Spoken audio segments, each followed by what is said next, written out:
Welcome to HomeBot AI, your real estate coach. It's 620. And now you're panicking. Can I even buy a house? Will any lender approve me? Is this dream over? Your credit score is not the end of the road. It's just the starting line. Here's exactly what to do, step by step, to buy a house with a 620 score in 2025. Step 1. Apply for an FHA loan. Minimum score, 580, yes, really. Down payment, just 3.5%. Backed by the government, lenders love these. Step 2. Get a cosigner, the smart way, not your broke cousin. Find someone with 700 plus score plus stable income.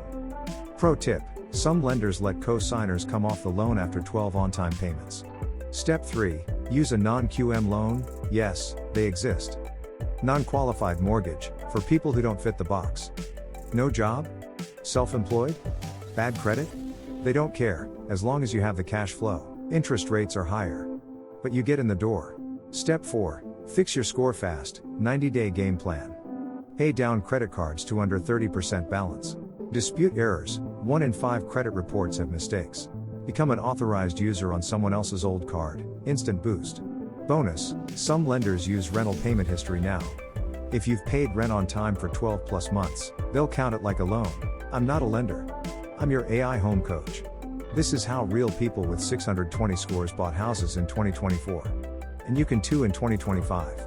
Links to FHA lenders plus credit dispute tool in description. Smash like if this gave you hope. Subscribe. Next, first time home buyer mistakes that cost $20,000. Avoid these.